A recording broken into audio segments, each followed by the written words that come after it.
So today I wanted to go ahead and talk about the 5 aspects of Stephen Krashen's monitor model.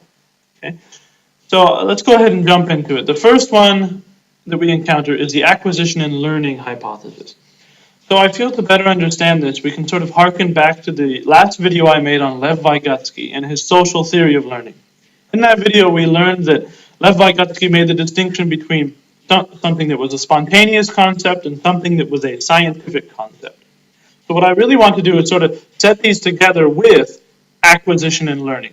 So what I want to say is spontaneous, the concept, and the acquisition portion of language are very much the same.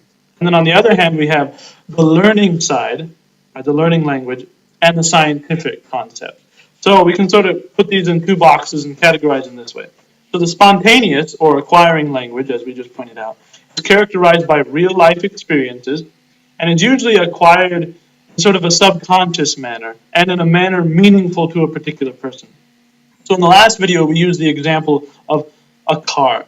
The idea is that if a car is really meaningful to you, and you use a car a lot, or you drive it, or you ride in it, you're going to learn that word sooner than you would something like a plane, because maybe you don't use a plane as often.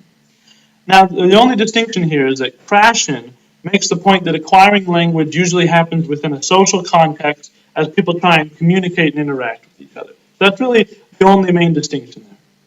So then on the other side, we have the learning language, which we're coupling with scientific concepts. So in the last video, we said that a scientific concept was something that helped us to categorize and put together certain ideas. So it's a very abstract type thing. And the example we used then was the example of transportation, right? So transportation includes many different spontaneous concepts, which we said at the time were like a vehicle, a plane, a train, and most importantly, the idea of conveyance of people, right? That's what transportation is.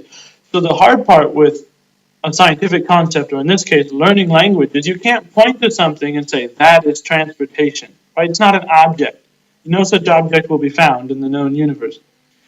So we sort of get into the same problem with learning language because there's no particular analogous object for a lot of things in language, such as a grammatical and abstract portions of language. So those sort of the 2 things I wanted to make a point of.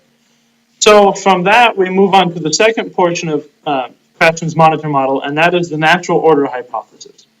So this only applies to acquired knowledge. That's sort of the very important part. Well, in this case, acquired language, right? So this hypothesis states that language is usually learned in a certain order, often in an order that is most important. So the idea is that maybe someone who's acquiring language will learn nouns first, such as mom or dad or cookie or candy or so on and so forth. Things that are important to them. And then maybe they'll move on to verbs. So they'll come up with words that are specific to how do I use those nouns I've learned already. And then we sort of move from there on to sentence structure. So this can be like more than one word or plurals or different sort of grammatical structure. And this really demonstrates a deeper understanding of the language and is a sign of expression of thought on the side of the learner. So the Freeman text says this about it. If a teacher focuses on acquisition activities rather than trying to get students to learn certain grammatical points, all students will acquire language in a natural order. So the idea is we really want to promote acquiring language, and the best way we can do that is by putting things in a natural order. We don't want to put things out of order. That's sort of important to how you're going to design a classroom. So from there we can move on to the third aspect of Krashen's monitor model, and that is the monitor hypothesis, sort of an important part of the monitor model. Okay, so this points out that learning language provides us with rules for its use, and that these rules can cause people to monitor their output. The idea is that people that are falling under this category are mindful of their output, and this includes being acutely aware of their pronunciation, their verb tense, or other grammatical errors. So according to the Freeman text, I quote, "The problem with using the monitor during speaking is that one must sacrifice meaning for accuracy. A person can't concentrate on the form and the meaning at the same time." The idea is that we would much rather have people sharing what they're thinking than trying to filter it and make it sound the right way.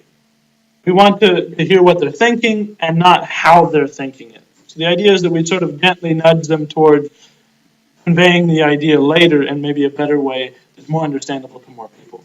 So from there, we can move on to the fourth aspect of Krashen's monitor model, which is the input hypothesis. So according to Krashen, people acquire language in only one way, and that is by receiving oral or written messages that they can understand. The key to the input hypothesis is really comprehensible input.